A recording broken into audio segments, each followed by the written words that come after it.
Attention! Welcome to the Film Mages Podcast, where the popcorn is our ammunition, the couch is our foxhole, and the cinema is our place of worship. Now let me see your war face. Ah! Oh, that's from Ferris... Wait, that song you're talking about? Mm-hmm. That's from Ferris Bueller. I know. Is it in another movie with Michael J. Fox? Why would I bring it up? I don't know. I was just explaining that song literally said the words. You introduced an idea. I was kind of with it, and you lost me, but then I came back around. I was like, oh, okay, I see where you're at. Alexis, you gotta scoot that mic in a little. What? Oh, yeah, there you go. Okay, No, I don't like them over the table like that. Why? I like to lean in. Okay. Hello, everybody. Welcome to the Film Matrix. Are we recording? We've been recording. Oh, we are? Yeah. Oh, hold on.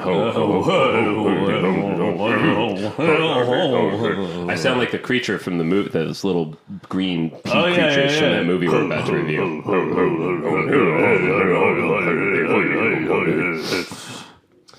Alexis You guys Avitia look like them, so. Hey, that's racist. Hey, we are actually joined by Alexis Avitia in Alexis person. is in the building.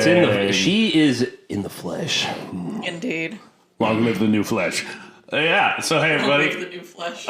We're the Film Majors. I'm Zach. I'm Mick.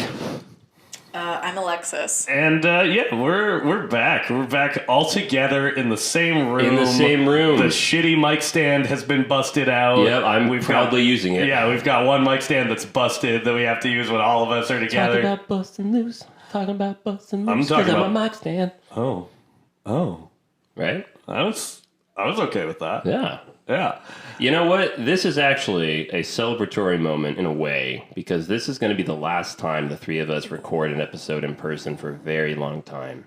Which I'm sad to say, because I really enjoy this dynamic. Yeah, it's Alexis nice to be is leaving us. It's true. know. Where are you going, Alexis? Tell us about it. Tragic. I'm going back to my hometown for a few months to help take care of my mom. That makes her sound feeble. She's not feeble. You know, she's just. No, you can't bring her down. You can't bring that. You can't bring that bitch down. She will not be defeated. Yeah, no. She just broke her arm, but she's fine. You should see the other guy. I did have a note for you guys in case your parents ever end up in the hospital. Is that a patient has the right to have their pain managed, right? So if you go to the emergency room or you go to the doctors, parents get a surgery, somebody gets a surgery, and you're in really bad fucking pain. You can refuse to leave until you get that pain fucking taken care of. Yeah, and if they don't address it, you can go, "What's going on?"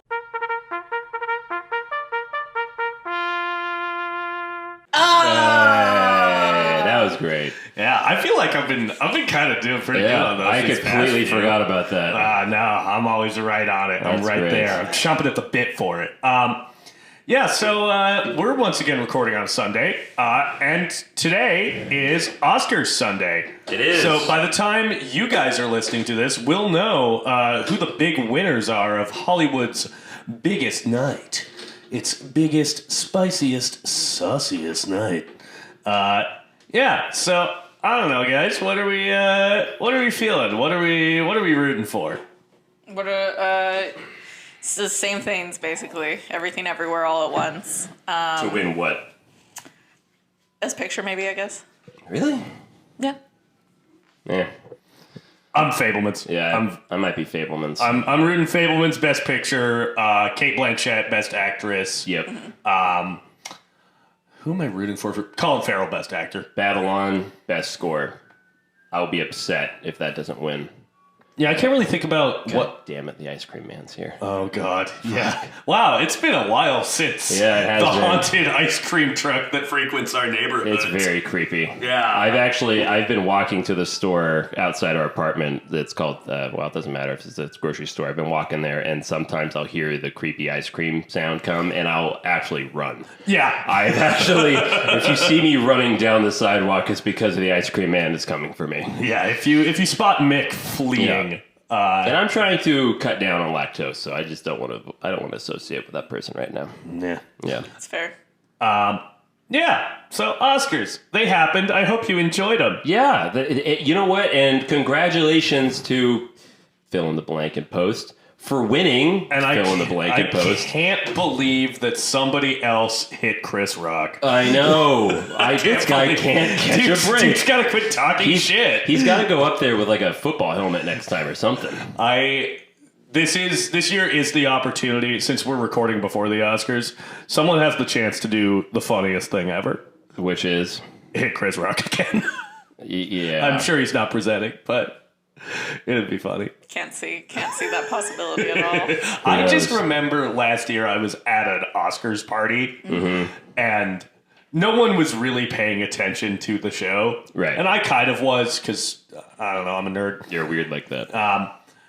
I love to allow myself to get mad about things that don't matter. But That's kind of all we do. That's true. That's, in fact, the central conceit of this show. Yeah. That is, in fact, I think, just a human predilection. So Yeah, but when that happened, just the entire room, like, shifted, and everyone was just packed around the TV. Yeah. Being like, was that on purpose? Is that a joke? Man. What just happened? No. That shit was weird. It was so funny. That was weird. It was so funny. Again, I am on the team that Will Smith should be allowed back, and he should be allowed to hit somebody else. That should just be a shtick. I think it was Going funny. forward. It was funny, and it was fine. I thought it was awkward and uncomfortable. It's fine. It's allowed. But that's just me. I'm not. You know what? I don't handle confrontation well. Even when it doesn't even involve me. Even when it's just live televised confrontation that's not like a boxing match, I'm just kind of like, ew, I don't like this. This is an icky vibe. Got me the big ick. Mick's ick. Mick's ick. My new hot single dropping soon.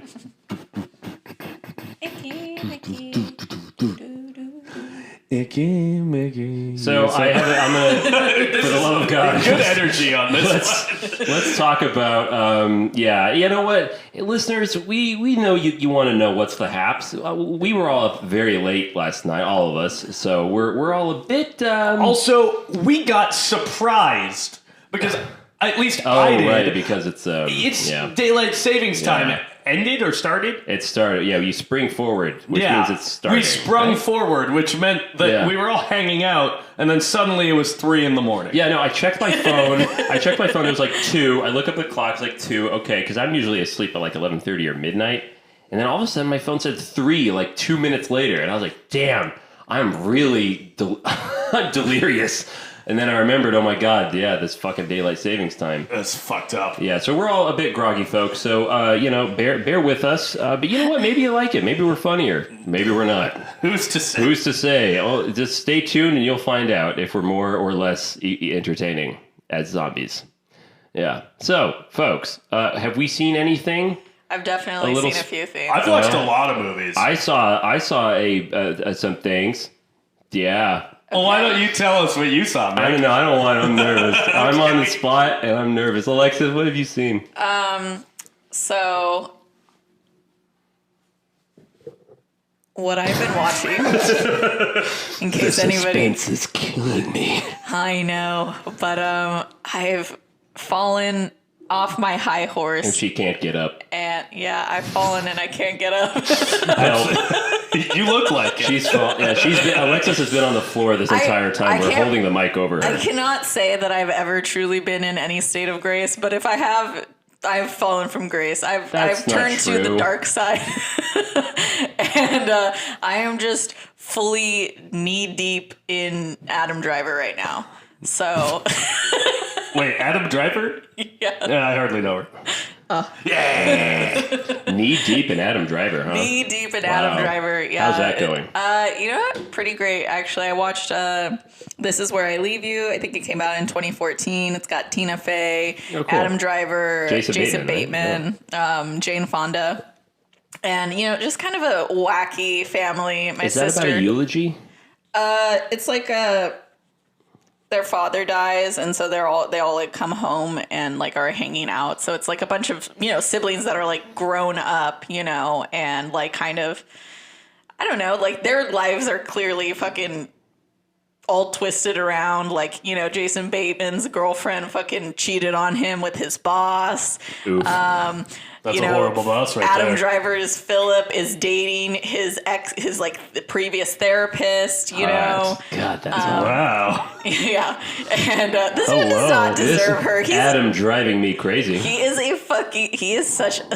so dumb. He's so stupid. Adam Driver's character? His character's like so dumb. He rolls up to his father's funeral, like in his car. I think it was like a Porsche or something. He just like rolls up like after the funeral is like started before they're going to bury him. And he's like blasting some like hip hop in his car as he like rolls up. Really? And then just like throws the keys into the car as he runs out, and he runs up to he's like, "Hey guys, what's up? What's going on? What's going on?" Like to everybody What as is he going on? like as they're all crowded around his father's like grave, you know, and I'm just like, who is this fucker? Yeah, you know, obviously everyone is really hot on, Pedro Pascal, and right now Adam Driver as well. And, you know, obviously he has good daddy energy. He's an attractive man. I'm gonna throw some praise onto this pile that I haven't heard enough of, though. Adam Driver is a very good dramatic actor, but he's also funny. He is He's so a good funny. comedic actor, He's and one we of should the give him few- credit for that. He's one of the few people who I have seen be funny as an SNL host. I was don't think rewatching I've those seen this that. week too. He has several really good skits. Yeah, but Adam Driver does really well with comedy. If you put him in a comedy, you know it's going to be funny. And it's also different, too. He's not a one-trick pony. He has lots of range. So, if you're tired of hearing about how great Adam Driver is, then you can just stop listening to this podcast, because we're gonna keep that train going. That I watched was Logan Lucky 2017. Steven Steven Soderbergh. Good movie. That one was so much fun. Just like all the little Easter eggs, like all the different things where I was like, you know, me and my sister, we watched this together and we were just like, I'm so confused. Like, I'm not quite, you know, it's like they're lining things up and it's like, I know these things are going to be important, but I just don't see how any of them go together, you know? So it was, you know, it's always fun for me when like the little reveals start to happen and you like see. And then like the last 30 minutes, it like kind of changes everything like again. So I'm like, oh, a twist within a twist. Correct me if I'm wrong, but that predated Knives Out, right? It did, because that was a 2019 film. But Logan Lucky's a heist movie. But why I bring this up is because that was, I think, the first movie where we were all like, "Oh, Daniel Craig, you are having fun again." Yes. His performance in Logan Lucky is amazing. For me, like every time that I see Daniel Craig as James Bond, it's not as fun. I don't know. It's just like, to me, like he's one of the best Bonds, though. Yeah, I just like, I don't know. I think I just don't love a James Bond himself, like, because I'm like, That's fair. you know, every time I see this, like, oh, he rolls up in some like crazy car, and I'm like, who fucking cares? You know, Mick does, but No, that's not necessarily true. I'm a Bond. I would say I like Bond genuinely a just Bond because fan. I like espionage, crime adventures. But you know, we've made it pretty clear which espionage series we are Dun, dun, dun, we are dun, advocates dun, for. dun, dun, dun, dun. Dun, dun, dun. Alexis, I'm so excited for you to finally watch I those. know. Oh my god! I did also watch Sex, Lies, and Videotape with my sister. So she actually Was had that her seen, first time? It was her first time ever seeing it. Wow. She really liked it. We all agree that John is a fucking piece of shit. John Mulaney. John Mulaney. John Mulaney. I said say more right now. But yeah, I bet he did cheat on his wife. Well, I have watched a whole bunch of movies since we last recorded, and I also got really, really sick, which was fun. That's right. Mick and I went to the New Beverly Cinema, which is owned by Mr. Quentin Tarantino himself, who unfortunately couldn't make it today, but he sends his regards. Yeah.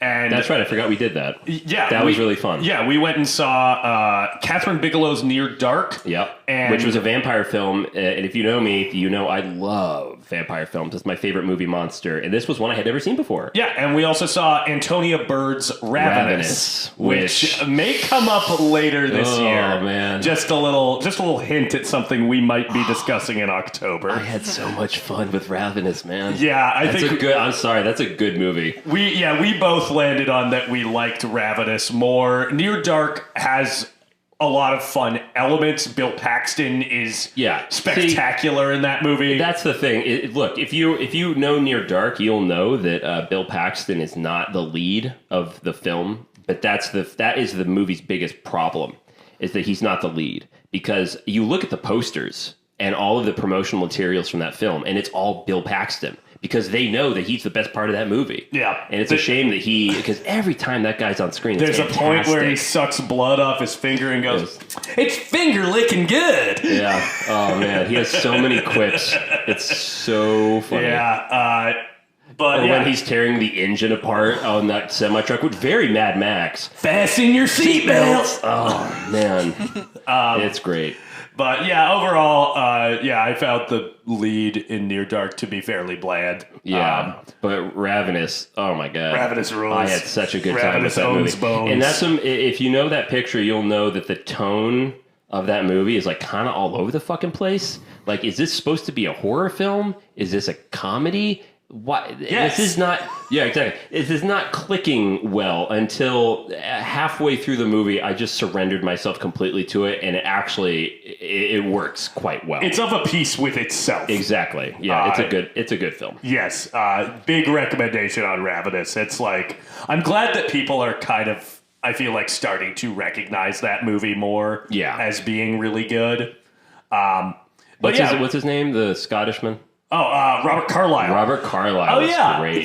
So after we watched Ravenous, I came home and then shit my brains out and vomited for like hours and hours and hours because I got really sick. Sorry again about that. Yeah. Why'd you poison me? But later in the week, I watched Trainspotting. Yeah. Which Robert Carlyle. Oh my god. Yeah, so Robert Talk Carlyle. about traumatizing. That's kind of a fun movie. It's a fun movie. It's a funny movie, too. Yeah, it's dark, but it's funny. The funnest movie you could possibly make about heroin addicts. Yeah. I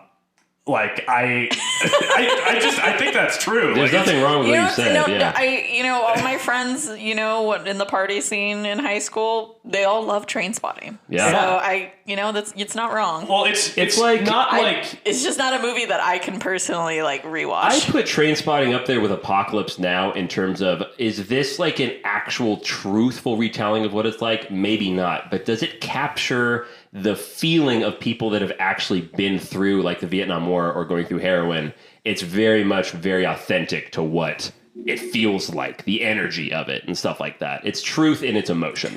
I've never in my life been able to, I think I watched this movie in like the 8th grade. I've never been able to get the mental image of the baby. Yeah. Yeah. No. That's fucked up. Because that one moment, and this is like so true when like you're on just like a binge of like, I don't know, alcohol or drugs or whatever. And then all of a sudden it's just like, wow, it's been days, and or so we're told. Yeah, so we're told. Welcome to Tacticap Confessions, the Filmmakers version. I mean, just like, maybe not like for me, like on that grand of a scale. No. But You're as it's clean just as a like, whistle. but oh my God. But you get to the end of the weekend and you're just like, wow, I can't believe that went by so fast. And so that moment in the movie where they're all just like, we couldn't tell for a while how long she had been screaming. Like at first we couldn't tell what the noise was. And then when I realized it was somebody like screaming, and I have no idea for how long she had been screaming because they'd forgotten about this baby long enough for this baby to get dry, people. A mummified infant. Like a mummified infant. The the imagery of the infant in the crib at that moment, never have I been able to forget that. Yeah. Like, it was in my dreams for weeks after watching that movie. It happens early in the movie, too. Yeah, it does. And the fucked up thing is that the movie still remains kind of fun. No, it does, yeah. Like, It's like, with oh, a dead moment, baby, sad. a Anyways. moment that, well, and that's how the characters treat it. Yeah, exactly. I was like- definitely like kind of attracted to Sick Boy still, even Oh, yeah. after that. Oh, I we was all like, are. "Pff, yeah, Yeah, sign everyone me is. up." Everyone in Trainspotting is hot. Yeah, it's It's- kind of a weird thing. It's fucked up. If you but- disagree, you're lying to yourself. They look pale and sickly, of They're course. pale and sickly. I mean, Yeah, that's just you Scottish know. people in general, I guess. Yeah, Scotland, is it the land of heroin hunks. addicts or Scottish people. Anyways, but yeah, I rewatched Trainspotting. Then I watched Creature from the Black Lagoon for the first time, which nice. I haven't seen that yet. Really good. I'll have to check that out. Yeah, I love the whole 50s B-movie horror sci-fi of like thing. the classic Universal monster movies I've seen. I've seen The Mummy, Frankenstein, and Creature from the Black Lagoon. Frankenstein and Creature from the Black Lagoon are leagues ahead of The Mummy. The Mummy is not very good. That's, I think, one of the few ones I have seen. And God, what a bore. Yeah, we watched it together. But yeah, Creature from the Black Lagoon, great time, beautiful underwater cinematography. And then I watched a movie called The Outwaters. Oh, yeah. Which even though I didn't really like it, I kind of want to recommend. It's a very ambitious movie. It cost like 15 grand, super cheap. And it's a like cosmic horror found footage movie. And I'm not big on found footage as a genre. I tend to think that it is ugly and leads to shallow characterization. And I did feel like that was kind of the case in The Outwaters. But I admired that movie's ambition a lot. It is very unique, and I think if you like found footage horror, you'll probably get something out of it. So yeah, that was the other movie that I watched since we last spoke. Yeah. I guess it's my turn. I watched the new Guy Ritchie film, Hello. Operation Fortune Roustigliere? How do you say that? Roustigliere. Roustigliere. Roustigliere. Which I will say, a criticism I've seen of that film is that, God damn it, this is a dumb title. I'm kind of with them. That the title is like doesn't really reflect the movie really at all, other than the fact that that Jason Statham plays Orson Fortune, which man, so great. That's a quality dumb Guy Ritchie name. Oh God, he's so good in this. Everyone is so good in this, and it's getting lukewarm reviews, and I don't quite understand why. I really liked it. I think this is his best picture since The Gentleman, he's done The Wrath of Man. That's the only one he's done. I think that's right? the only one he's put out. Which I was really disappointed with Wrath of Man. I didn't like it. It felt like him doing like a poor man's attempt at Heat or something like that. I didn't quite care for it, but no, he returns to his brummy roots here. Hugh Grant just steals the show again. I just feel like now there's this understanding between Guy Ritchie and Hugh Grant, which is when Hugh Grant comes on set, just let him loose. He'll control the scene. He'll do what he needs to do, and it's fantastic. Aubrey Plaza, it does really well in this big action spectacle espionage movie. She's really funny. Josh Hartnett is surprisingly hilarious. It's a gorgeous film, something that I think that sometimes it's been described. I told Zach this. Some people call Jackie Brown to kind of be almost like a spiritual sequel to Pulp Fiction. They're not related really in story at all, but they're kind of like sister films. And I would say that Operation Fortune is very much like that with The Gentleman, the first movie that we ever reviewed on the podcast. They make great, that would be a great double feature. The fashion is fantastic. The action is fantastic. It's not as good a script. There are a couple scenes that I don't think quite work because I think it's kind of forced humor. But yeah, not as tight as Snatch or The Gentleman, but I think you should see it on the big screen. See it in theaters while it's there. Give support to this movie. And then what else have I seen? I saw it last night. I went to a double bill brought to you by the Secret Movie Club of Los Angeles, which if you are a lover of cinema and you are in the LA area, you have got to join these guys. They're fantastic. They show things in the Arts District, which is where I went last night. And then they also have the $1 Million Theater in downtown LA. And we did a double feature with De Palma, Dressed to Kill, which I was seeing for the first time. And then they played Blowout, the John Travolta picture about the sound man who stumbles upon the sound of a murder. Bit of a spoiler, a political assassination. I do kind of want to go into Dressed to Kill. Has anyone seen that? Alexis, have you seen it? Are you familiar with it? No. Zach? I'm familiar. I haven't seen it. Okay, so Dressed to Kill, if you're aware, is kind of known for being pretty transphobic. In fact, just like, yeah, that is a transphobic film for sure. And as I was telling Zach, like, I've heard some people try to get like Roger Avery and Eli Roth they're in no way are they like defending the film, but they're trying to like look at it through a new lens of maybe Brian De Palma was trying to communicate something about gender politics. And I will give it that there is one scene where they show a clip of a television interview that's real. This actually happened, of a television host interviewing a trans woman about their transition.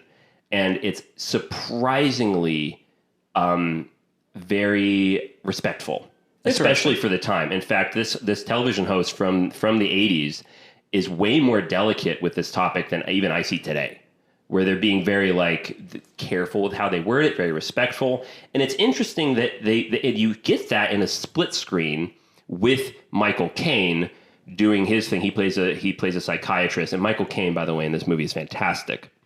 But I tried to give it the benefit of the doubt, but at the end of the day, this movie is rough when it comes to trans representation. There are just no way of avoiding it. They really confuse transgendered people with paranoid schizophrenics. That's not a good look. There's a difference, folks. There's a difference. What? I know. There's a big difference. But here's the fucked up thing. Like, it's a good movie. Like, it is. Like, its politics are wrong, but as a giallo film, which is, if you're not familiar with giallo, that means yellow in Italian, because there's this whole subgenre back in the 70s and 80s where they had these VHSs that had this yellow mark on it. So it's called giallo. And it's basically a slasher murder mystery where you have an amateur detective trying to figure out who this person is who's killing. It's usually with a straight razor. And it's very fetishistic with how they cover the murders. And the key thing about giallo is that the person investigating it cannot be a cop. It has to be an amateur detective. And we get that with a son of a murdered woman and a prostitute in Dressed to Kill. And they're trying to uncover this murderer. And I have to say, it's beautifully shot. The sound design's really great. It's very suspenseful. It's fucked up with its gender politics. So I say give it a chance. If you love kind of killer suspense films, I think it's definitely worth a watch. But I don't know. Like I really enjoyed Blowout too, but I don't love that movie the way a lot of people do. It has a great opening, but it doesn't quite deliver on its premise, in my opinion. Yeah, I don't know if I'm a huge De Palma fan. Yeah. The more I watch of his, and bear in mind, folks, you're probably going to be surprised when I say this, I have yet to see Carrie. I still haven't seen that yet. Yeah, that's a good movie. So the one Brian De Palma movie I know for sure that I do like is Mission Impossible. But the more De Palma I discover, I don't know. I don't think he's, and I don't love Scarface the way other people do either. I've never seen Scarface. I've never seen Scarface either. Yeah. Which is funny because my dad's been quoting Scarface to me since I was like a kid. Right? Yeah. Yeah, I don't know why I've been putting it off. Like, I mean, Pacino's great, but there's definitely... De Palma can be kind of hit or miss for me. I think it's his pacing that doesn't quite work for me. And that's kind of what doesn't work for me in Blowout and Scarface. I really enjoy Body Double. Body wanna Double rewatch is that, yeah. an insane movie. It's essentially because De Palma I have heard described as like Hitchcock if he was more of a perv. Yes. Yeah. Well, he does what Hitchcock wants to do, but couldn't because of the time he was making films. But Body Double is like his crack at Rear Window. Right. Just like Dress to Kill is his crack at Psycho. Yeah, or like Blowout is his crack at Rear Window again. Kinda. Yeah, I suppose that's true. Well, it's kind of it. I think it's more of his crack at The Conversation. Yeah, that's true. I think that's his take on Coppola's film. Anyways, but Body Double just goes off the walls insane after its great initial inciting incident. So if you want to watch a very strange, very horny movie, go ahead and check out Body Double. Yeah. And, that's another thing. Dress to Kill is very erotic. Of course it is. It's extremely erotic, which was actually, I think, probably one of the best parts about the movie. It makes it very, very interesting watch, that's for sure. To introduce a character like that, like the opening scene is just full-on tits and bush. Like close-up shots. Same with... It's incredible. It's really incredible. Yeah, when I watched Carrie, which is a good movie, whenever I watch that opening scene where it's a bunch of high school girls showering after gym, I'm like, Brian, you needed to pound one out before you made this movie. You've got to jack off like before you guy. come to set. You got to get that out. You got to get the demons out, Well, Brian. you remember how Blowout opens? No, I don't. The co-ed killers. Oh my Remember? God, yeah. Oh, that's fun. Yeah, no, that's a good opening. Man. See, again, you could judge the guy, but those are good openings. Yeah. No pun intended. Oh my God. So, anything else we want to talk about and what's going on before we rush out of it? Is there anything we're missing? Anything else we've... No, I just really liked Logan Lucky. I actually was surprised at how funny it was. You've made me want to rewatch it. Yeah. And you made me add that song to my playlist that I fucking love so much. Oh, the John Denver song? John Denver, yeah. Oh, I love... That's such a good song. You know, so this actually... what song are we talking about? Take Me Home Country Roads by John Denver. West Virginia. You know what's really cute is there's actually this Studio Ghibli movie called Whisper of the Heart from I think like the late 70s, maybe mid 80s, and in the movie they kind of rework the song to be about like a little like a Japanese like countryside kind of song, and I thought it was really cute. So are we good to hop out of what's going on? Now that I brought up Studio Ghibli's Whisper of the Heart, we can get into our overarching topic. Our big topic. Our big topic. What's our big topic? Our big topic is, like a movie, like a theater experience. Maybe did I specify? You said movie-going experience. Movie-going experience. Movie-going experience as a child that initiated your understanding of movies as all caps cinema. Yeah. With sparkles. Let's define that. I want to define that. Alexis, what do you mean by that?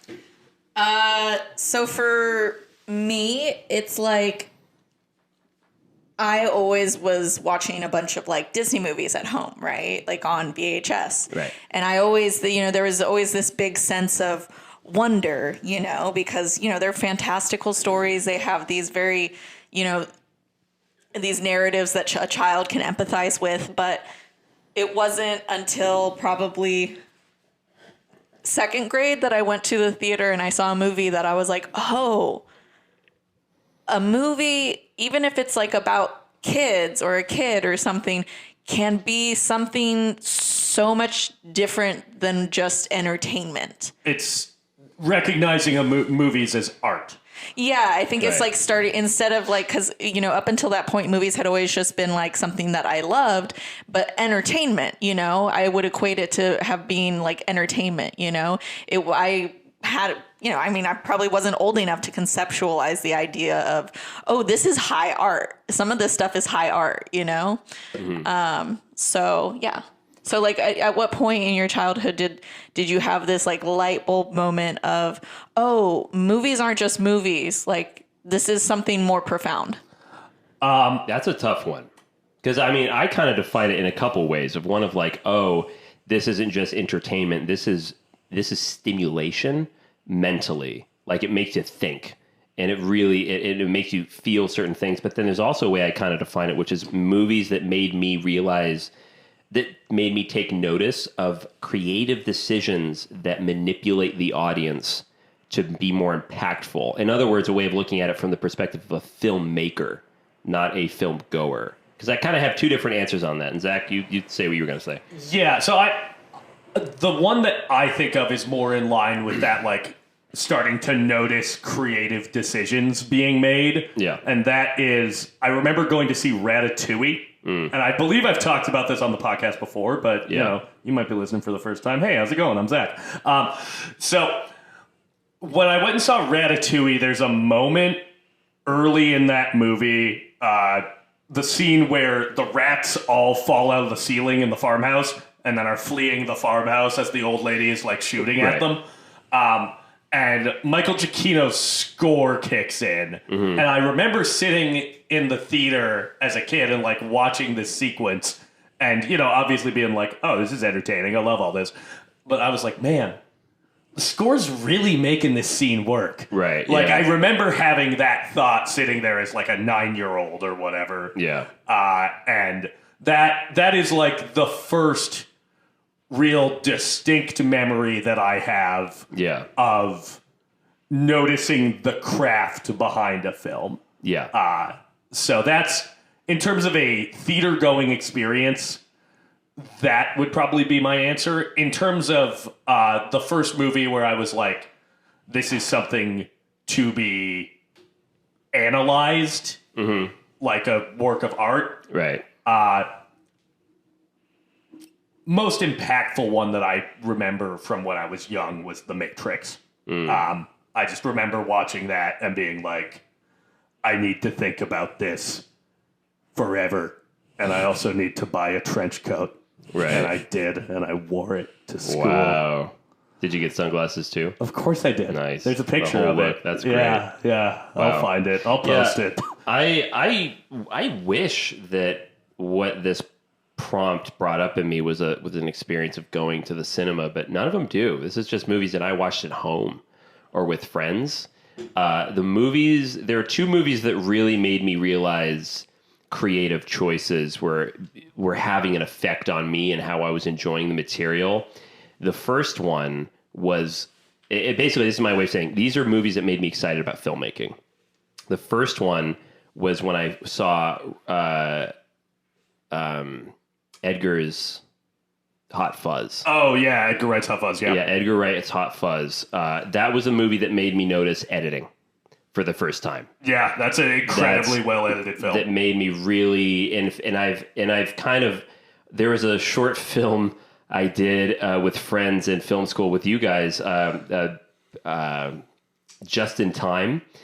I rewatched that. That was a good short. Yeah, I rewatched that and I'm like, oh yeah, this has Edgar Wright's like fingerprints all over this, which is what I'm trying to capture. You're getting quick shots of quick information that you put that together. Basically, it's montage that tells an overarching whole of you. If you show quick things, quick zooms, very fast editing, that's very much Edgar Wright style, and I love it. And that started having me make movies with my friends in middle school. Was Hot Fuzz.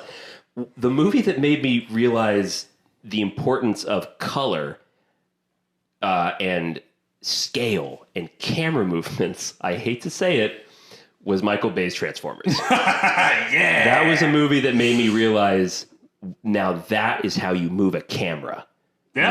Like I know it's a schlocky film for 12-year-olds, but I was 12 years old when I saw it, and I remember thinking like, this was the first time I remember having a thought of like this movie's made for me. No, go back.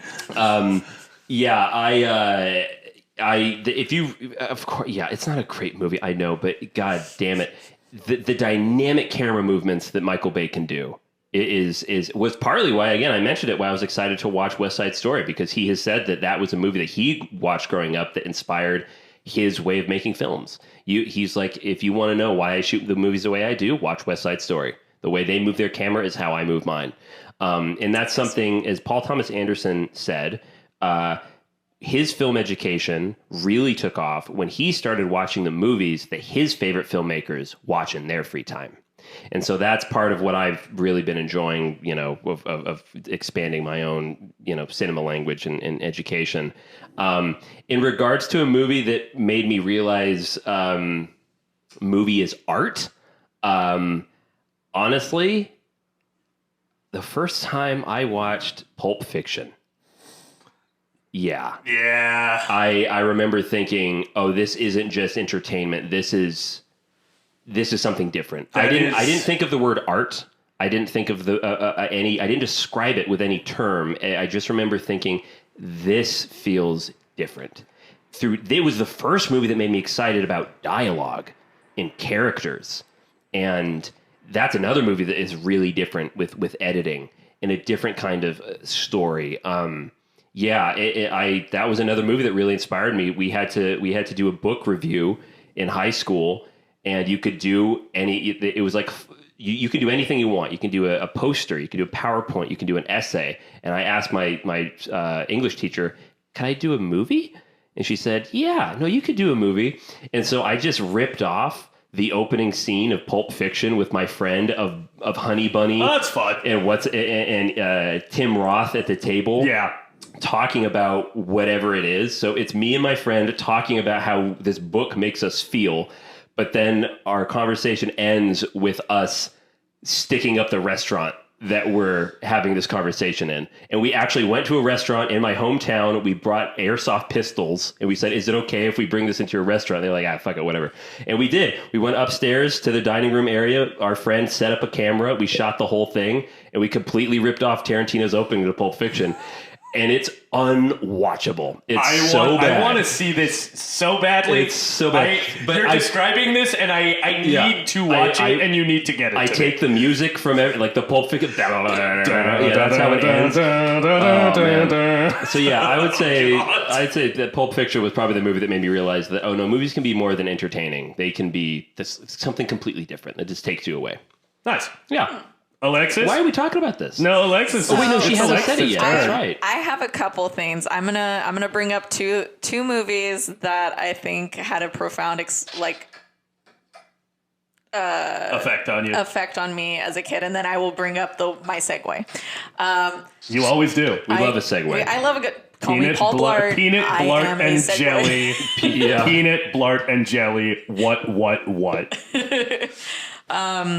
So one of the first ones I can think of is Eternal Sunshine of the Spotless Mind. Eternal Sunshine of the Spotless Mind? Yes, indeed. That came out in, I want to say 2003.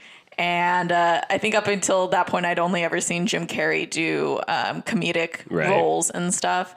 And I'd never seen Kate Winslet play such a strange woman before. I thought of her as this kind of classic beauty.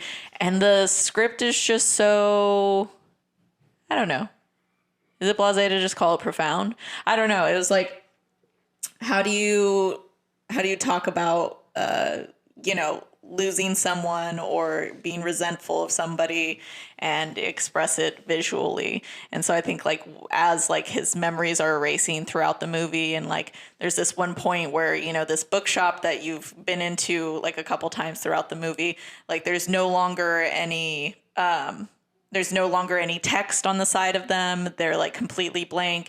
And then when they turns around, there's people don't have faces, just all these different things with the way that it was edited and what it expressed about a connection between two people made me realize, oh, wow.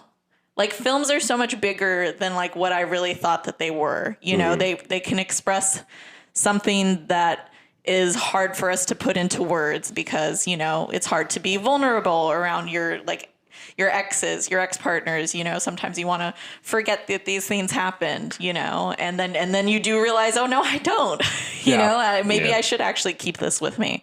But obviously for him, too late. I have to shout out Michel Gondry, the director of that movie, who I've met, and is a very nice guy. Oh, wow. Yeah, really, really sweet man. Cool. Cool. And yeah, I love all of the like visual tricks he does with that movie. Correct me, right? Is that a Charlie Kaufman screenplay? Yes. Yeah. Okay. Yes, it is. And so, yeah, like another part where like they're going through like some of his old memories, and it's literally him as a child, and him and Kate Winslet end up in like the memories clothes from like this time period, right? And he's like in the clothes of a child, and I don't know, just what they did with the set, making this giant set so that he looks like he's small, you know? Yeah. All these things were just like visually like things that I really hadn't put into words like that. Oh, film is more than just like, you know, the family's all crowding around the TV and we're all watching whatever romantic comedy or Adam Sandler movie. It can be more than George escapism. Clooney. Yeah, you know, and also that it's more than just the contrived plots that like romantic comedies of a certain time like have been, you know, in some ways where it's like, oh, we all know where this is going, you know, they're going to end up together, right? Yeah. You know, and I think that movie was my first time going, oh, okay. There's different ways to tell these stories, you know, there's a different way of looking at them. And then the other one was fucking seeing Pride and Prejudice in 2005. Nice. Go back and listen to our episode. Yeah. I saw that on IMAX for the first time, and holy shit, seeing those landscape shots, just like, and with Dario Marianelli's score underneath, it's just like these sweeping landscapes and this sweeping score. And it was like, I didn't know how beautiful movies could be before like I saw that movie on such a big fucking screen, you know? And it definitely changed the way that I looked at things, you know? I just want to tack on something really quick. Meeting you, Zach Harris, and meeting you, Alexis Vitia, has had a very positive effect on my life. I'm very thankful that I went to the same school and we got the same class as both of you.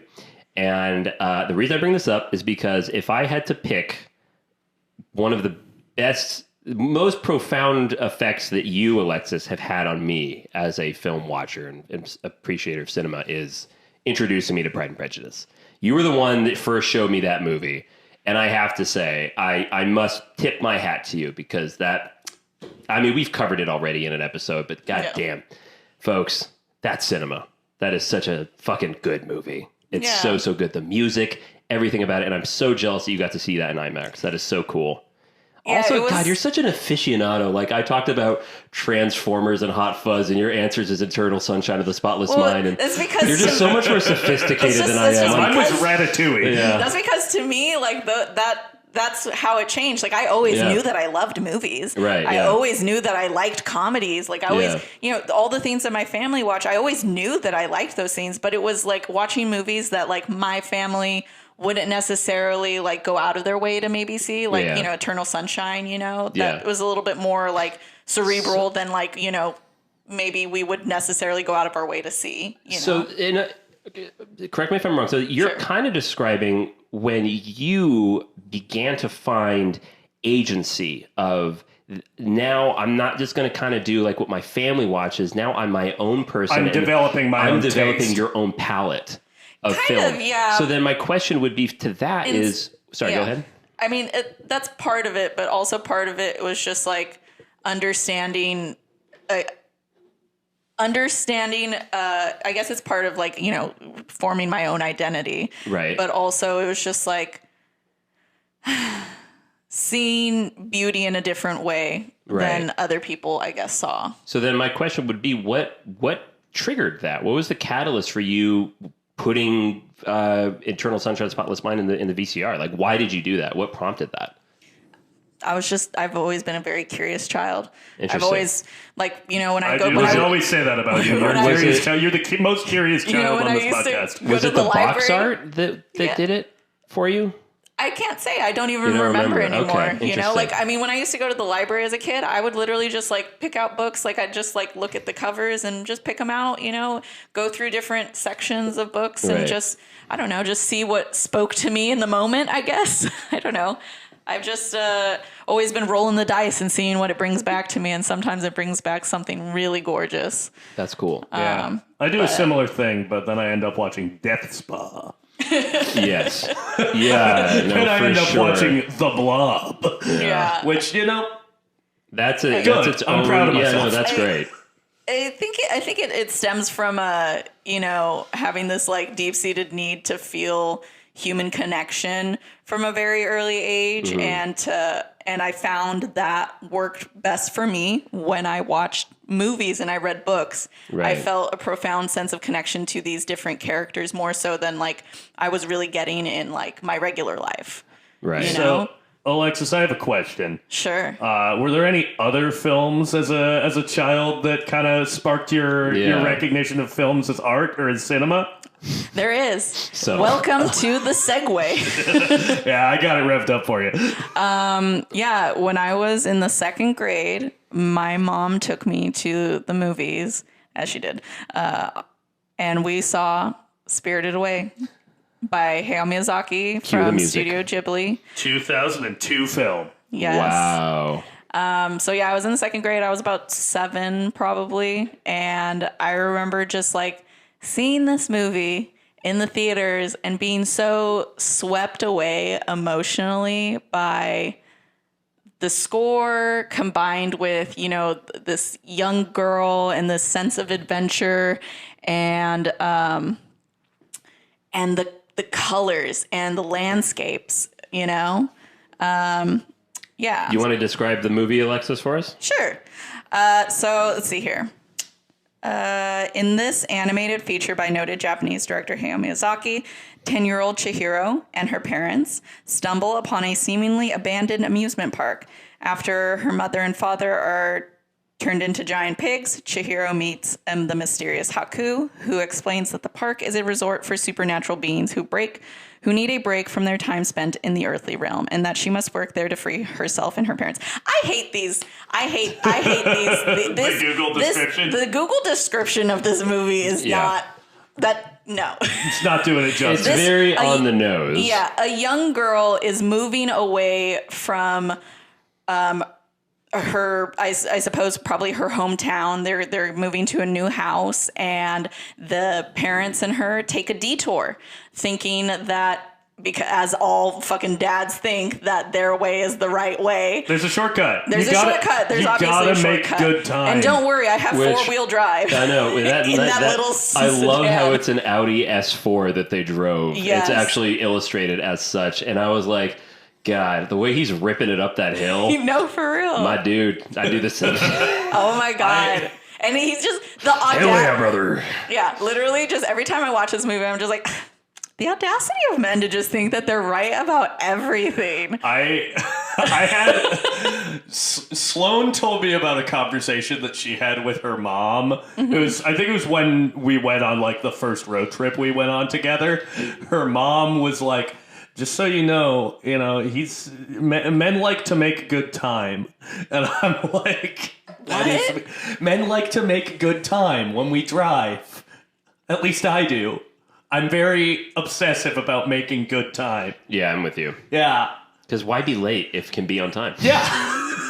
'Cause Why go there's- slow when I can go fast? There's no valid argument against it, except it is nice to just slow down sometimes and like, because sometimes you'll be driving.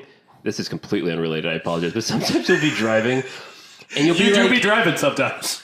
this is a really beautiful view, and you see like and then you'll see that sign where it's like lookout point a mile ahead, Okay. and you get that thought like, should I pull over and just like enjoy the scenery? And the last time I went up to Oregon over the winter, I did that. Yeah. When there was something that was really beautiful, I actually just pulled the car over and went out and just sat and like looked around, and it was really nice. Sometimes it's good to just slow down and enjoy your road trip. I'm going to shut up now and Alexis, go back to your movie. Can we get that on a fortune cookie? Mick has now said it's okay to slow down and enjoy your life. Yeah. Yeah, life moves pretty fast. Ferris Bueller. I know. I was waiting for you to finish it. Yeah, I'm too tired. I don't want to. Yeah, so her and her parents get sidetracked, and the dad thinks, you know what? Let's go exploring. The little girl doesn't want to. She knows better. She instinctually knows better. They go walking through this deserted town, and you guys wouldn't know this, but the signs, because they're in Japanese, obviously, and they don't like translate them on the TV in English. What I was like, that? what? Jesus Christ. That was Japanese? Oh my God. No. Not for nothing, but I thought they was little stick men. Yeah. Yeah, so you wouldn't notice that the little like shops that they're passing by say things like eyeballs, fresh. Another one, meat and bones, and another one, ghosts. You know, so it's like you know, maybe if you looked around, you might realize this is not a Yeah. the vibes are You're off, right. guys. Wait a the minute. vibes are off. This is a Japanese man, right? Yes. Yeah, he can So read. why is he not? Yeah, and so her dude. parents. Yeah, Wow. her parents end up they're Scarfing following down. their nose. They find this place that has like a bunch of food, just like on these giant platters, and they start scarfing it down. Yeah, they sound like you on this podcast. completely gluttonous. Not you, Alexis. I mean the characters. Completely gluttonous. It's kind of gross.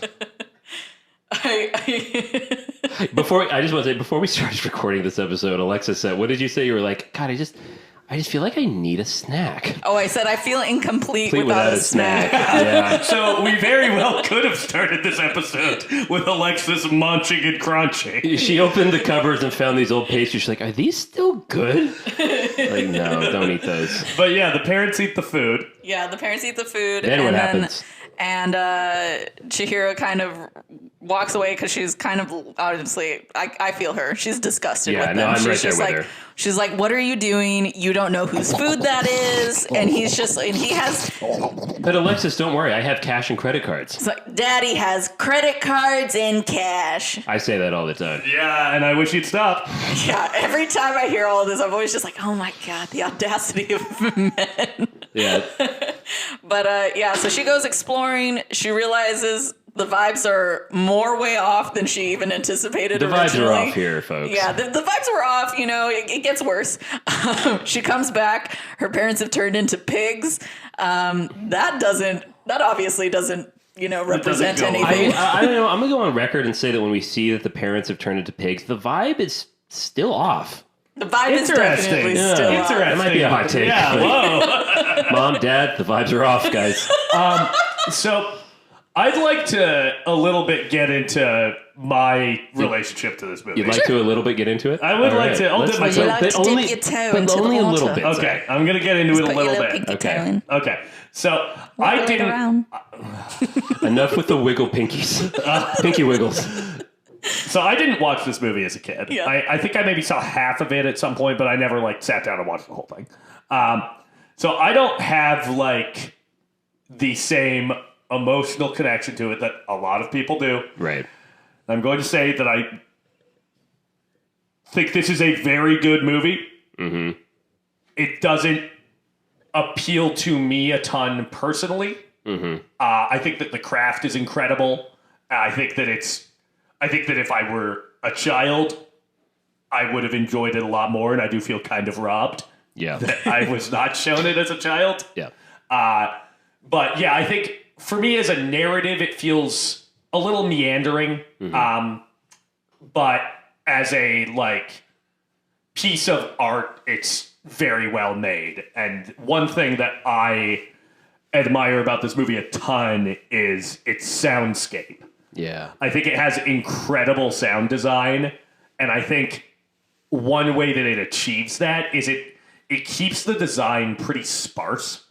Like there isn't a ton of this was my second time watching this movie, and what I noticed is that there isn't a ton of ambient noise, so you can really isolate the sources of certain noises. Like you usually only get like maybe a little bit of crowd noise and then a fan going in the background. And I don't know, I think it does a lot to bring you into a space that's, you know, been totally spoiler alert. This is an animated film, so it does a lot to create a sense of realism in these spaces that are drawn. And I think it grounds you in the world, which I really liked. Yeah, and my own personal spoiler alert, not for the movie, but for me, my take is pretty much identical with Zach's. I also I sadly was not introduced to this at a young enough age. So when I watch it now, this was also my second go at this film. And again, I can appreciate it for what it is. It's the craftsmanship and the artistry that's behind it is absolutely fantastic. Arguably second to none. But as a narrative, I don't find, me personally, I'm not that stimulated by it. And it's hard because I can't really find anything wrong with the movie. I don't really have a criticism of it. I don't have a problem with it. It's just not for me. I'm just sad that I don't get the emotional release out of it that you get, Alexis, and I feel like a lot of people, everyone does. I think that this will probably we're in the be a fairly here. Popular episode, and these opinions will not be popular. And I think it has very good. What I really appreciate it about it for its target audience, which I think the target audience for this is kids.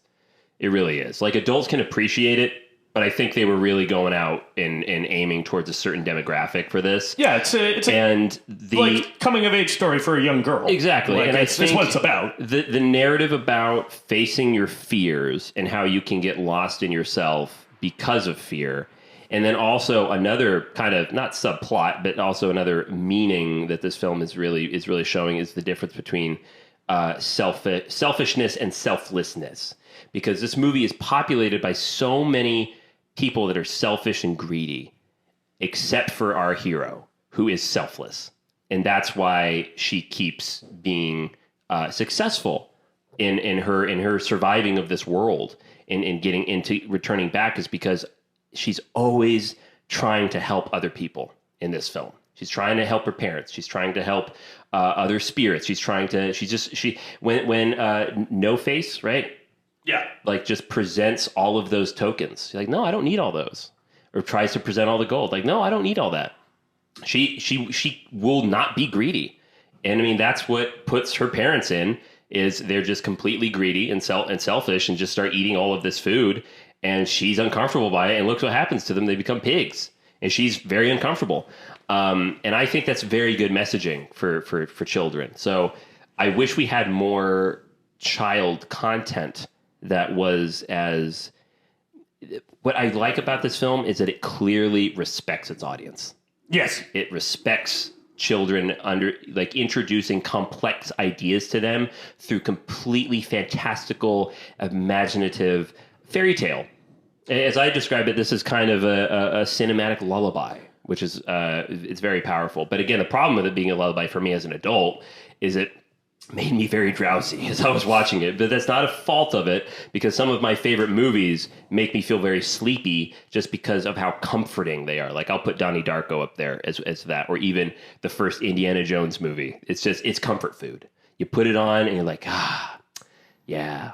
Next thing it's like a warm bath. Exactly. Next thing you know, you're completely clunked out. Yeah, a warm bath at a bathhouse. I like that. But yeah, Alexis, someone who does understand and really appreciate this film, take it away.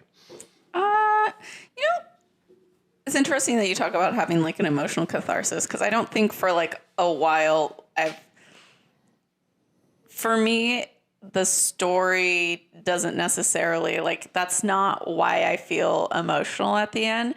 I think there's just something with the marriage of the image where her and Haku at the end are flying through the sky. He finally gets his name back, and then the scales burst off of him, and then they're just falling through the sky. And I don't know, I've just always enjoyed how expressive their eyes are, and the music just swells so the music perfectly. In this movie. Yeah. As I said, it's if I had to pick, it's my favorite part of the movie.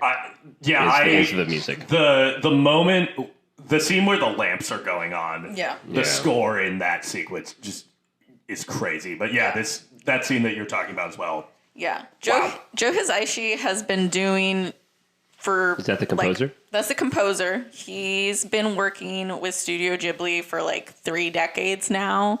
And like you can always, with all composers, you can kind of tell like which ones are like their scores and everything, right? And his work is just so emotional on a very deep level. He's very involved with the process of like fostering the emotions through the music. He talks a lot with Miyazaki like throughout, like while they're like making the movie and stuff. And like for one of the movies, like Miyazaki would be sending him like poetry about like, like some of the characters or something to kind of give him a feel for, okay, so like this person's theme should be kind of about this, because this is what their character is about, So his music is always very iconic. Like I could hear One Summer's Day, which is the theme of Spirited Away. I could hear that at any time and always know what that song is. Yeah. Right. That I think is the indication of a really beautiful score. And I've heard other filmmakers describe that before. Like if you can recognize a piece of music within the first couple of notes, you know immediately what it is, then that's a damn good score right there. It is, because One Summer's Day, Joe Hisaishi is such a talented pianist as well. Yeah. And so like all you have to hear is the dun dun dun dun dun dun dun dun dun. Yeah. And just to begin it out, and you already know what you're the already song there. is. You're brought into that world. Yeah. So speaking of him as a pianist, Mick wanted to note that Yubaba wrapped up in her cloak looks like his penis when he pees while wearing sweatpants. Wow. Zach, I told you we should mention that on the podcast, but I'm surprised you put it in there. Well, I heard pianist, and I figured I better go for it. Yeah. No, yeah. When what's her name? Yubaba. When Yubaba wraps herself up in her cloak, I was her like, nose. God, I know that feeling. When it's cold at night and you're just wearing sweatpants, You you're don't just like, want to pull them all the way down. You don't want to pull them all the way down. You just got to pee, and You just gotta tuck there it is. That's what it's like. Yeah. Anyways, I'm going to bring it back to the beauty of music. No, let's do 10 more minutes on this. When haiku is falling... Haku. Sorry, haiku. God. When Hakuna Matata... Racist! His last name's... Bro, a Hakuna Matata? haiku is It means literally no like worries. like a poem. No, I know that. Okay. I know what a haiku is. Okay. I said his name wrong. It means no worries. For the rest of your days, It's your problem free. So when he's... Philosophy. Hakuna Matata. So when he's in his dragon form, and they're falling through like the air shafts coming down. It's not just the beautiful the piano music either. There's a theme that they create when they're falling through there that is so heroic. It's a full orchestra that comes in, and that gives me chills. So again, I think that's why it's that's my favorite aspect of the film is the music, and then also, it's just so gorgeous. And could you compare those chills to the feeling you get when you whip your penis all out? right. I'm going away with it. We're moving on. Oh, you might be. It's very... Go ahead, Zach. Oh, I was just going to say, the film that this kind of reminds me the most of, or like I think is probably in the same genre as, is The Wizard of Oz. This has a very similar kind of structure of like a young girl exploring this different world. I was going to say Alice in Wonderland. Also, yes. This has very Through the Looking Glass vibes. In Yeah. fact, actually... So I've mentioned before that when I was a kid, what first brought me into the arts was theater. I went to theater camp as a kid, started off as a counselor, started off as a camper, then went up to be a counselor. You keep bragging about this. It was very important. I will brag about this at the end You of my day. bragged about this on the last episode. And in theater camp, after lunch, we would have what was called relaxation time. And on relaxation time... we would all go out onto the main stage in the auditorium. We'd turn off all the lights, and all the kids would lay down on the floor, and the counselors would walk around, and we would just, through improv, tell a story. And you just have to come up with it. And in these stories, you would come across certain decisions. And you would then find a certain object, like you're in the ocean and you come across this chest and you open up this chest and something that you've always wanted is in it. And then after relaxation time's done, we all circle up and we go around all like 70 kids and we talk about what was in the box for you and why was that important. And it was a really beautiful thing.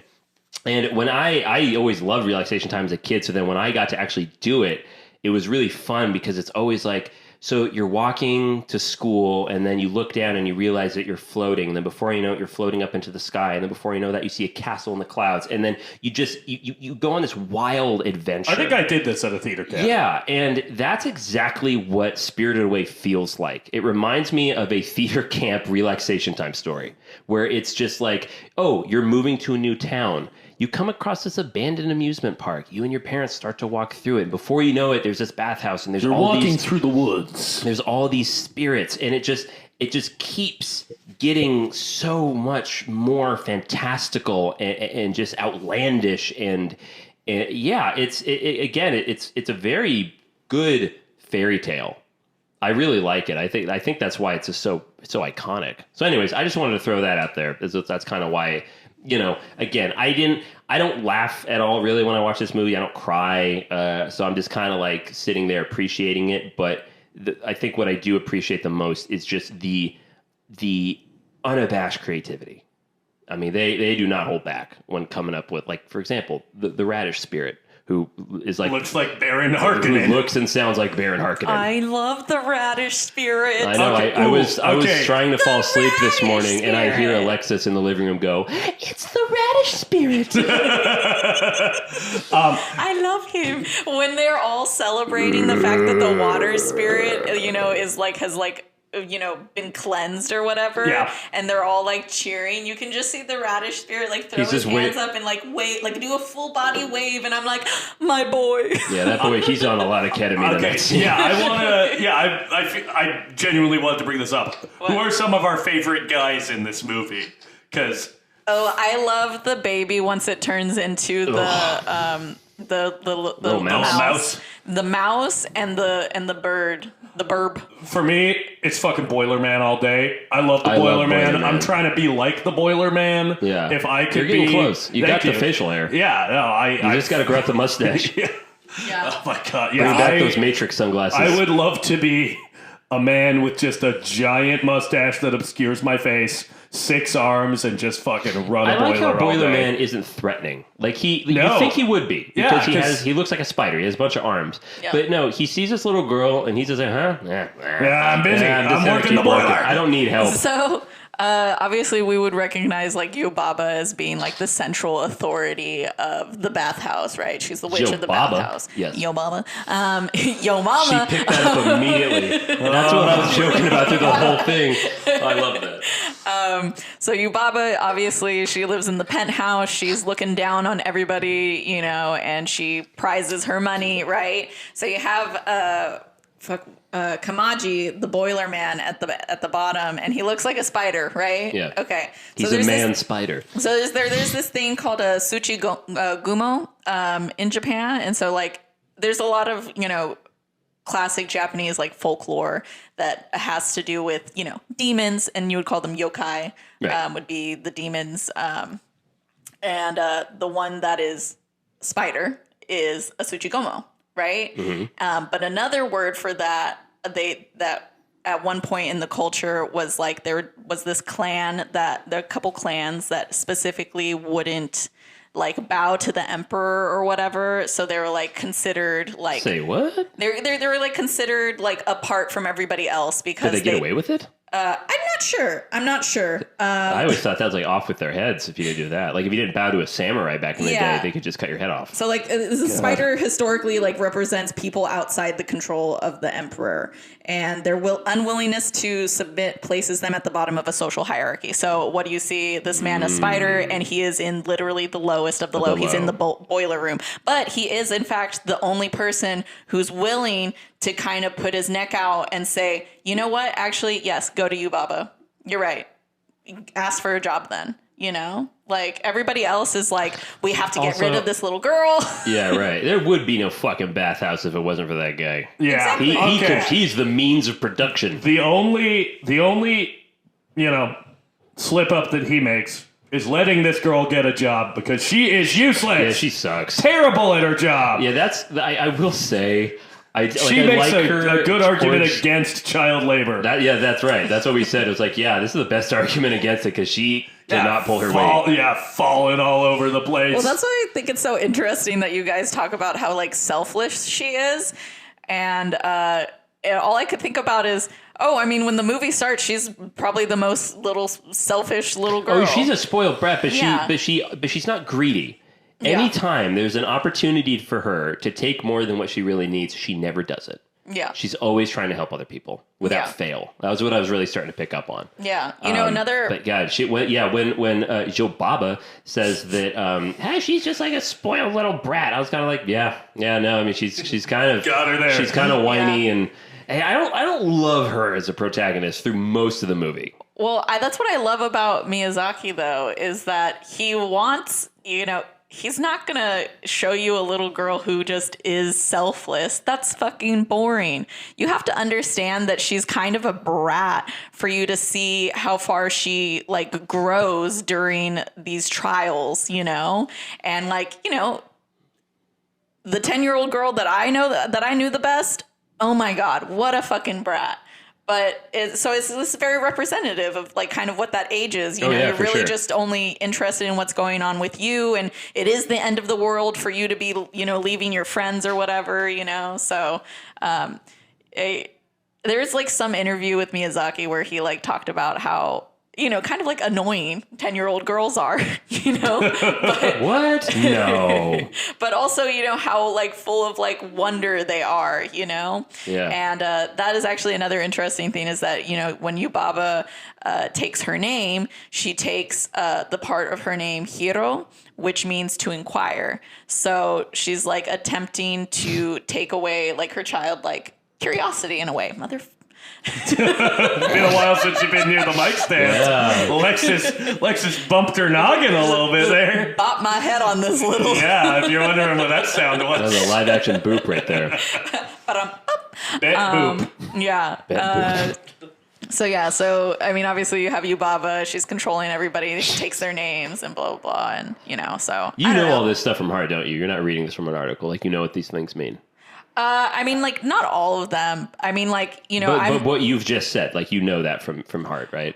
No, I like the things about like Miyazaki in interviews, like I know that from heart because I've seen them like, for years or whatever. The hero See, business. The hero part, I did read about that, but I did know that there's because all Japanese names like they have usually the longer they are, like the different sections mean something very specific, and then even like when you write it in like kanji. Yep. That's what I was saying. Yeah, we get a residential Weeb corner. But you know what? and That's just when you- another way of saying that, Alexis, you are our cultural ambassador. And I'm just soaking this up. I really do appreciate it. You bring so much to the Alexis show. Avizia, the delegate from Japan. Yep, she is our... Well, that's kind of the other thing is that like I really like this movie where it's like Gonna throw a Pokeball at her. what's so I've seen a lot of like animes and like Japanese kind of like We know. movies. Wait, really? What? Where there's something related to like the spirit world is displaced because people no longer believe in the old religion. So in Japan that would have been like Shinto, which would be the This I knew. like the shrines and stuff, and over time people stop, adhering to the old ways. They're not taking little offerings to, the little shrines that, tons of little shrines, like all over the place, bigger fuck with a shrines, little smaller shrine. shrines. But, usually it would be like some sort of a creature like housed there, and there's been many times where I've heard, watch stories where it's like, oh, they've been displaced because now their shrine's no longer there, or they become very weak because now people no longer believe in them, and their power came from people believing in them. like so Santa Claus.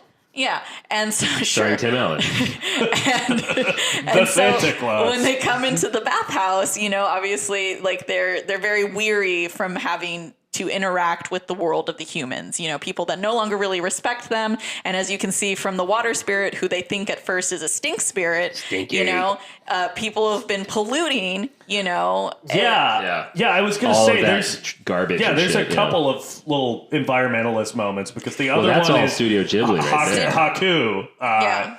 Matata. Thank you. Hakuna Matata. He's a spirit of a river that got filled in. Yes. Yeah. Which is why he can't find his home. Yes. So he's a displaced spirit. Yes. Yeah. Yeah. So I really like these themes, like when they come Oh, up, absolutely. you know? Yeah. And again, it's like, God, that's quality entertainment right there, especially for children, which something I haven't touched on yet, which is I really enjoy Studio Ghibli films, and I still have much of it to explore. But my favorite is, speaking of environmentalism, Princess Mononoke. Have you seen that yet, Zach? No.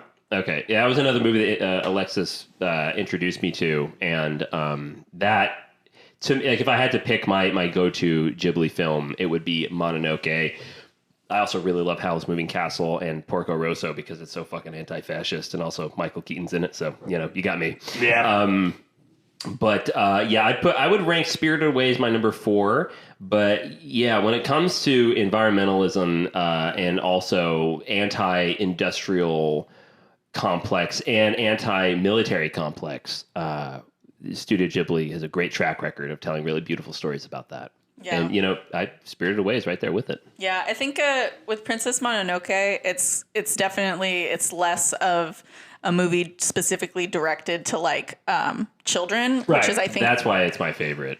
yeah, It's and a so darker film, It's for interesting sure. because like being so well versed in the Studio Ghibli verse, you know, I don't rank them the same way. It's like, oh, I like Howl's Moving Castle specifically for the color and like the palette of the movie, you know, but I like Princess Mononoke the most for its like its point, you know, that it's trying to kind of make about like environmentalism and anti-imperialism and you know these things. But it's still Spirited Away. I always come back to it because I feel like it encapsulates like all those different things, like a lot of the different things, you know, where it's like I like that the spirits kind of like represent. I lost my train of thought. Bop bop bop. I just had like a spirit floating out of me. The spirit has gone away from Alexis. Yeah. You know, even if we don't think this way, you know, that there is life kind of in everything. So like, you know, you wouldn't think of like a river as being a sentient being, but, you know, by connecting Haku with the Kohaku No River, Matata. we can kind of understand, you know, everything is a living being, from like a tree to, you know, just, and the spirits of the bathhouse, you know, obviously they represent that, you know, as humans, we find ourselves like so far removed from the balance of life, you know, and we find it so easy to pollute and to leave things worse than how they were, you know? Yeah. And so I like that the movie kind of tries to put a face to these things that we treat as just things that are there. Yeah. Yeah. Sorry, go ahead. No, go ahead. I was gonna say, you know, obviously right now, we're joking about it, you know, spirits and stuff like that. But you know, it's also important to remember that this is actually a very legitimate way of thinking about the world. Yeah. And it's something that I think should be treasured. And you know, to write it off of, oh, you know, spirits, like within nature, spirits exist within everything, you know, within trees, within the hills, within the rivers and stuff like that. It's easy to write that off just because of our Western-minded way of looking at the world, and we're just so disconnected from nature that it can, you know, even now come across as ignorance to make fun of stuff like that. Because, that's something I have always found very interesting about Japanese culture, Korean culture as well, where if there is an evil spirit, you know, you'll have a shaman come and with a totem, and you have to capture the spirit within the totem, and just stuff like that, which I just find so endlessly fascinating. And I won't pretend I won't for a second pretend like, oh, there's no truth to that, because I don't have a leg to stand on with that. I think a good mindset to have is that I know nothing.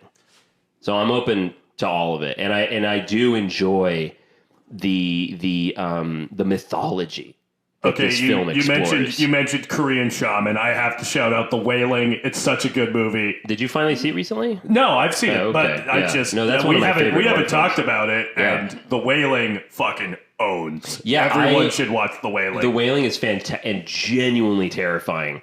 When I worked on Nope, it was a boom operator who is a big horror fan who told me to watch The Wailing. Yeah. And I was so glad. I mean, if you love Korean cinema and if you love horror, that's up there as the best. That was one of the movies I put on my very first list of horror movies for October. It's really good.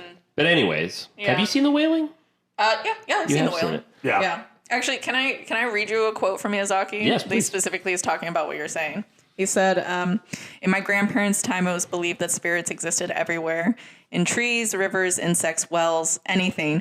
And I like the idea we should all treasure everything because spirits might exist there. Yeah. And we should treasure everything because there is a kind of life to everything. Absolutely. And there's a balance to everything. Yeah. So Don't you dare bring up Avatar. I will kill you. Awa, buddy. I've been thinking about it this whole time. Knock, knock. It's Awa. Knock, knock. Let Awa in. I see you.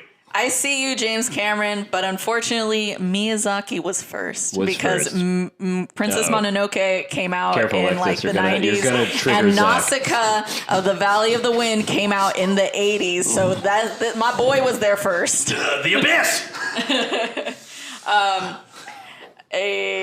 Yeah. Mick has grabbed our DVD of Avatar. Yeah, so I don't know. I find it interesting that because Prop comedy on a podcast. because I'm good at this. because Yubaba is obviously so preoccupied with like her, I don't know, dictatorship, capitalistic regime or something. Emphasis on the dick. Hey. She can't even recognize the stink spirit as being like an actual like spirit, you know, because it's something that She does, though. When it's like, oh, there's a thorn in there, Joe Baba's like, oh, that's no stink spirit, and then gets everyone to rally around. Yeah, but she already was forced to let him in. They were trying to get him to not come in. Yeah, they're trying to stop him on the bridge. Yeah, but she's the one that's like, let him in.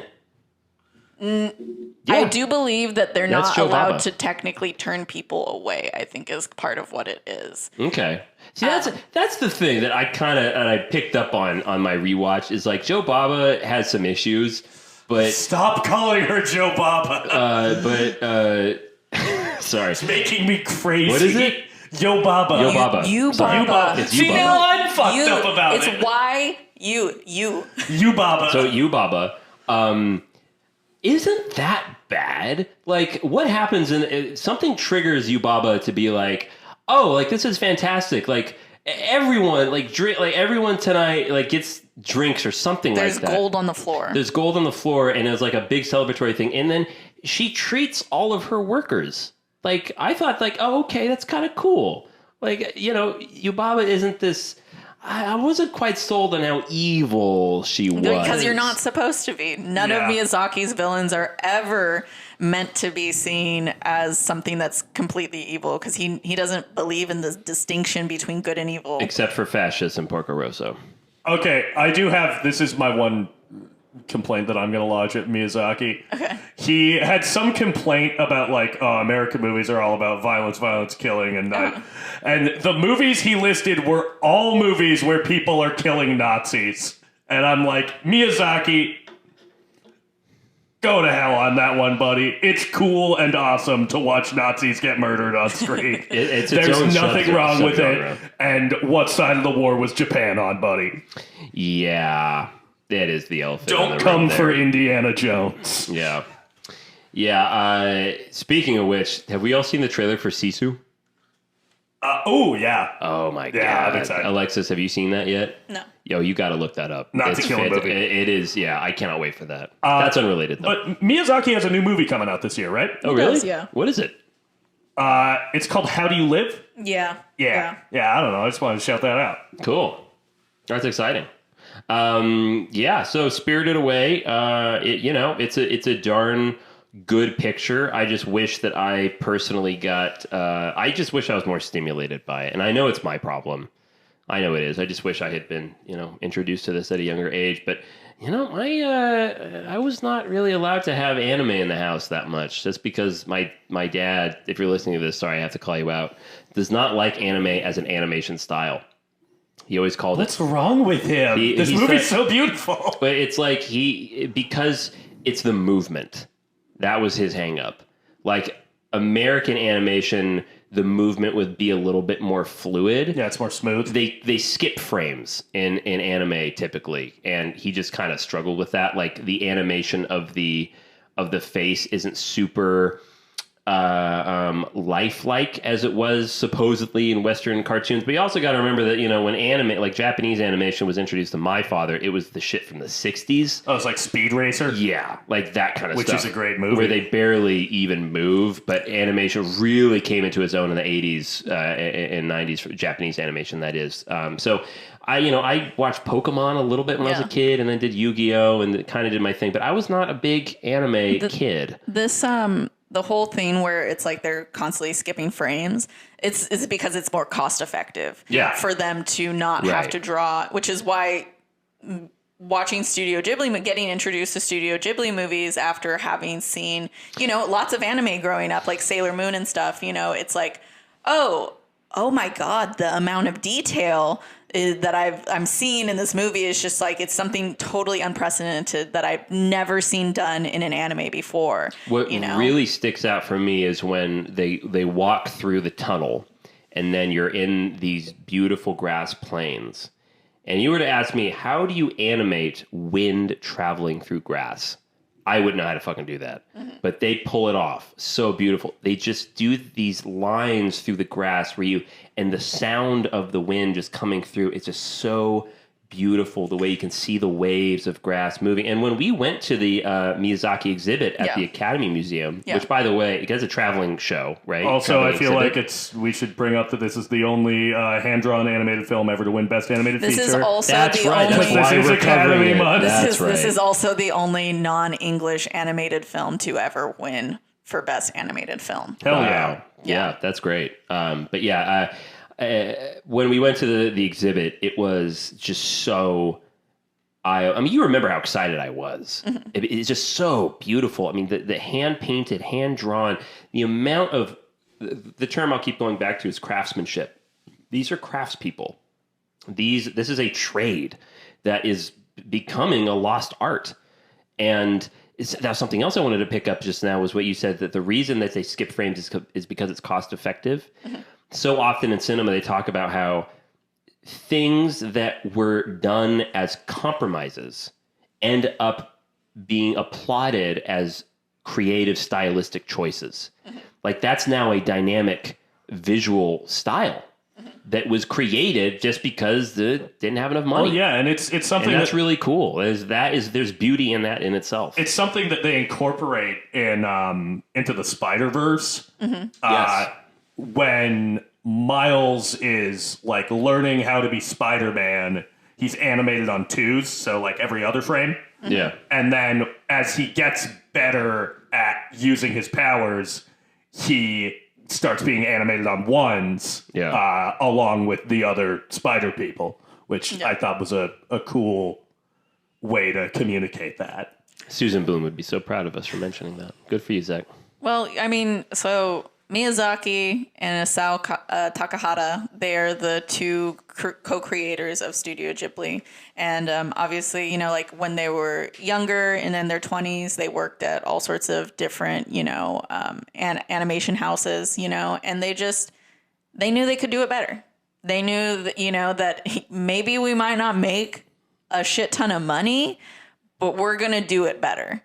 Because they very much and they very much care about how the minute details of things, these thousands thousands of frames and they hand draw all of them. Like, can you imagine the amount of time? Like, one artist has to like do like 1,000 different sheets of paper just to animate like one scene. Yeah. You know? That's amazing. Devil's in the details. Yeah. And I mean, I think that there's just something about like Miyazaki's dedication to his pictures where he's like you, Mick. He loves aviation. So in every single one of his movies, there is always some element of aviation, whether or not that be planes, a girl riding a broomstick, or, you know, the dragon flying through. There is always this element of movement around like flying and aviation. Yeah. And in Kiki's Delivery Service, he wanted to make sure that this girl's dress, because she flies on a broomstick, she's a witch, she flies on a broomstick, that her dress moved exactly how it would move if she was really up in the air. So he spent like, I think just like a couple days at the train station, and this is going to sound a little creepy, but you know, watching women's dresses blow up? Not blow up, but just like blow in the wind. Blow up like Marilyn Monroe? Sure. Yeah. That's cool. That's a fun story. Yeah, so like, you know, the attention to detail, the insistence on that is very much what makes these movies like great, you know. Really special. Yeah. Yeah. You know, even just like the way that the way water moves in the way of water. The way of water. Avatar, the way of water. The way of water. Well, you know, actually, you know, we joke about it, but it does kind of remind me of Avatar the way in of a water. sense, because it's like, this is a movie that like from a story level, not that stimulated by, but just appreciating the craftsmanship and the hard work and dedication that goes into creating a world that is so breathtakingly beautiful. It kind of reminds me of that. Like Avatar, it's just like Studio Ghibli. It's so much hard work to do this. I mean, we should pay like that's we should pay this is respect. culturally a turning stone for animation. Yeah, because no, for like, you know, like when Akira came out in 1988, that kind of brought this resurgence of people's interest in animation, in Japanese animation in the first place. But when Spirited Away blew everyone away at the Oscars, that it changed the perception of what animation, Japanese animation could be, and that it is in fact art, you know, and that you can, you know, Disney doesn't have to have the fucking monopoly on good stories in animation, you know, Disney, Pixar, or whatever. But John Lasseter does love Miyazaki, so. Why? Oh, I mean, I imagine if you work for Disney Animation or Pixar, you gotta love Ghibli. Yeah. How can you not? If you don't, then you're fucking if fired. you're an animator and you don't love get the Studio fuck out. Ghibli, There's the door. Yeah, sorry. You said cultural turning point in Oscars, so I'm just thinking about Avatar now. Which God. I'm so glad that we paid some respect to this episode. Alexis, do you have anything else you want to say on Spirited Away? None in particularly. I really like the movie, so. Love it.